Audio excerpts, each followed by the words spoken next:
that these superdelegates are starting to get a little bit shaky on Hillary. And if that's the truth, then doesn't it mean that if some of the superdelegates switch over to Hillary, that he ends up leading by a lot? Yes. And you're listening to Smith Radio, smithradio.com. We are live every Sunday evening at 5 p.m. Eastern Time, all the way to 8 p.m. Eastern Time. If you want to be a part of the show, the call-in line is 513-888-1538. If you feel that you have something to add to the show, feel that we might... be way off topic. Way off topic. You want to bring it back? Yeah. Hey, you were talking about that pizza parlor, and how did you get all the way over to... Hey, we're talking about Hillary Clinton, how she's still winning, and with the delegate race against Bernie Sanders. And in the last 6 contests, Bernie Sanders has won 4 of them and tied Hillary. Apparently, they're calling it a tie in Kentucky, but a tie of delegates, but she supposedly won. It's in the stack of stuff. She won. Okay, Hillary Clinton had 212,000 votes, and Bernie had 210,000 votes. And the exact numbers, he supposedly lost to her by 1,900 votes. Okay, and I'm just rounding the numbers off. Well...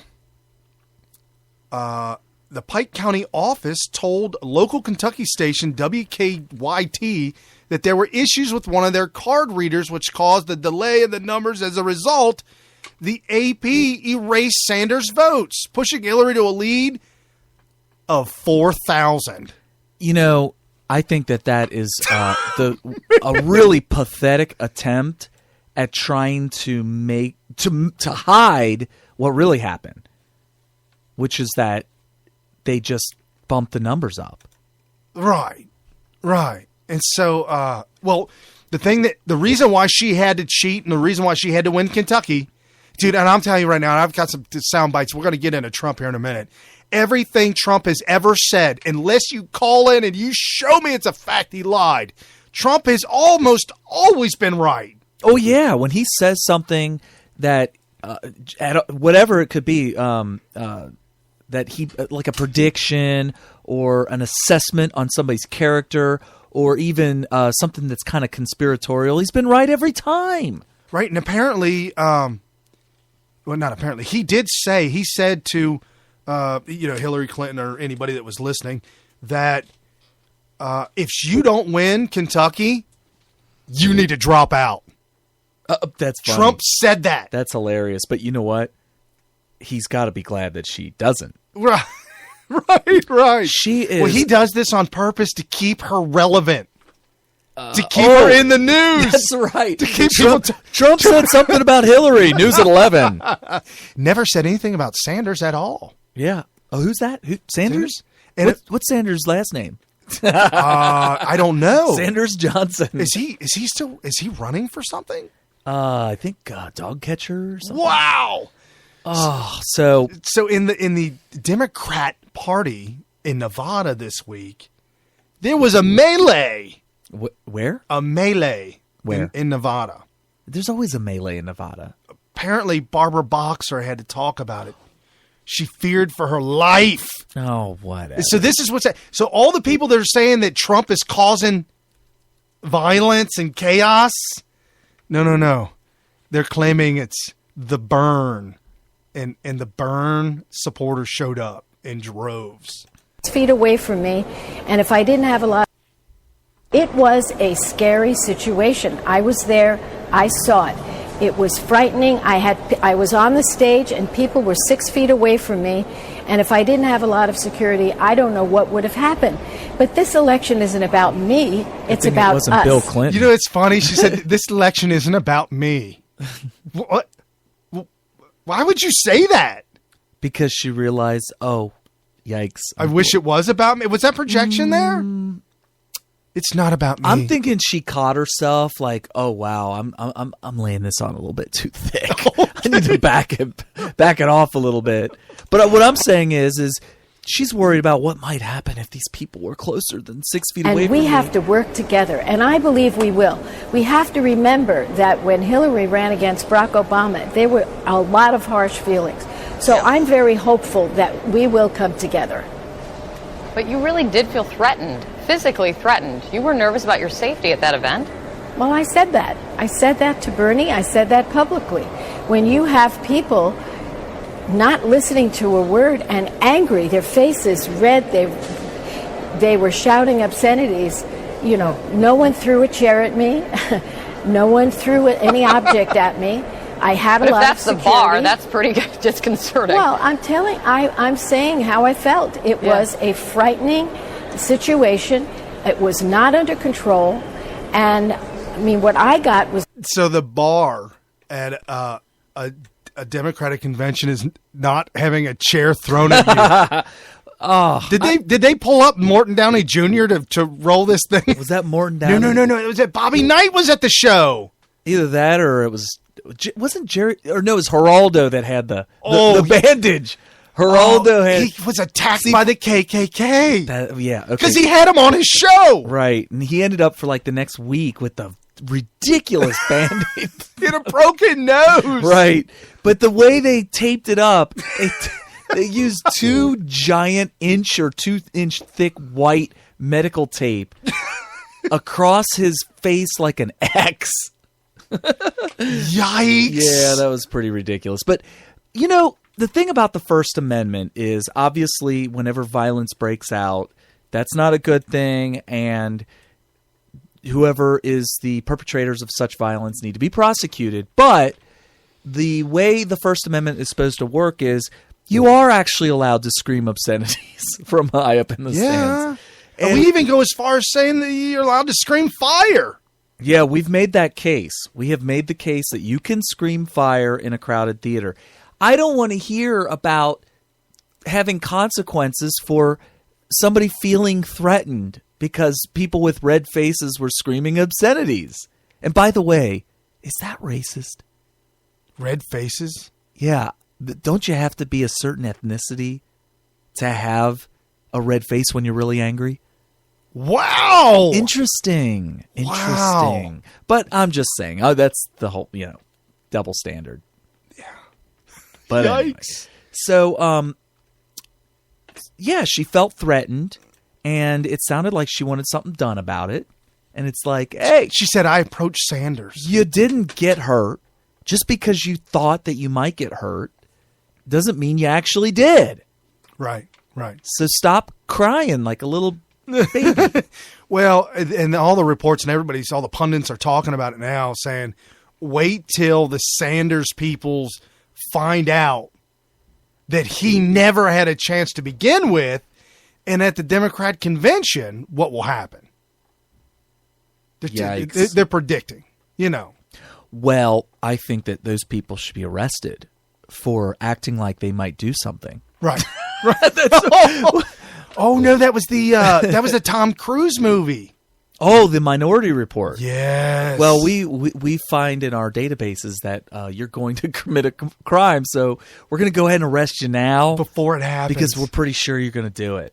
Yeah, guaranteed. Yeah. So anyway, man. How about making something illegal after you do it? And then arresting you for it. Oh, then going back? Yes, Wow. Exactly. But anyway. So I guess wrapping up the Hillary thing, there's a writer named Roger Kimball, and he writes this article, and you can find this on Sick Bias. We post it there, but I got it off Breitbart. And he says, to the never Trumpers, Clinton Cash shows Hillary is even worse than you think. Oh, that's a movie I need to see. Yeah, it was debuted at Cannes past week, and apparently, it was the #1 documentary, which is shocking. In Cannes. I'm shocked because in Cannes, who runs it? Who started Cannes? Robert Redford. That's his baby. Yeah, and Robert Redford is left-wing. an absolute diehard, bleeding socialist liberal. Yeah, he played one of the guys that broke out with the Nixon stuff. Oh yeah, he played the one of the reporters, Woodward or something like that. Woodward and Bernstein. Yeah, he played one of them. And he loved that role. He probably woke up every morning, can't wait to get to work. So anyway, Brian's news. Rain Man. Yeah? Who played Rain Man? Who was that dude with Tom Cruise? Oh, what's his name? We're so awesome here. Yeah. Well, he played the other part against. Why am I drawing a blank on that? Man, you caught me. I'm looking at a picture right now. Played Master Shifu. Yeah. Yeah, Dustin Hoffman. Yep, that's it. Oh, wow. See, if you were on a call-in line, you could have beat me to the punch. Oh, they would have tweeted us. Like, dude, Something. what's your problem? And speaking about that, if you go to smithradio.com, you can comment live during the show and get our attention. You might get if you go and look at it during the show. We always see it definitely after, but sometimes we actually check it during the show. Right. And something that's really been, I guess, prevalent in America in the past 7 years is this whole race baiting thing. How Obama has actually escalated. Oh, absolutely. Race relations has gone through the basement floor. I was at a store the other day purchasing adult beverages. Okay. So it was one of those stores that they only sell adult beverages. And there was this, he was like 7 foot tall, huge. He must have been like 275-pound black guy right behind me. And I'm no small guy, but I'm 5'11", and I felt like a child behind him. And the guy behind the counter apparently knew him. The white kid behind the counter apparently knew him. And all of a sudden, it was race baiting back and forth, and they were having fun with it. And this black guy said, "Why's it gotta be white guy? You know, why do they always call you a white guy in the media, and they call me a black guy in the media?" I'm like, I don't know. He's like, well, they call Latinos. They don't call them brown guys. But all the media calls you and me by the color of our skin. And when you fill out those reports for the government, you have to list your race. You know, there's white or black, Caucasian, whatever. He's like, why? There's the rest of them are Latino other than white. There's actually a bunch of them you can choose from. Right. So one of our awesome listeners, one of my favorite listeners to our show, sent me a link of Morgan Freeman, who was on 60 Minutes, and it was hard for me to date this, but anyways, it's still relevant to today, if you will.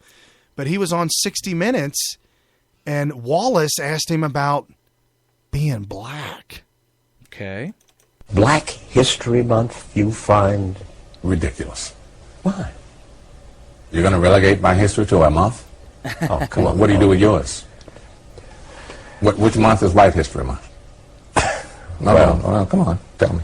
Well, I'm Jewish. Okay, which month is Jewish History Month? Yes! There isn't one. Oh, why not? Yeah. Do you want one? No. I remember I don't this. either. I don't want a Black History Month. Black history is American history.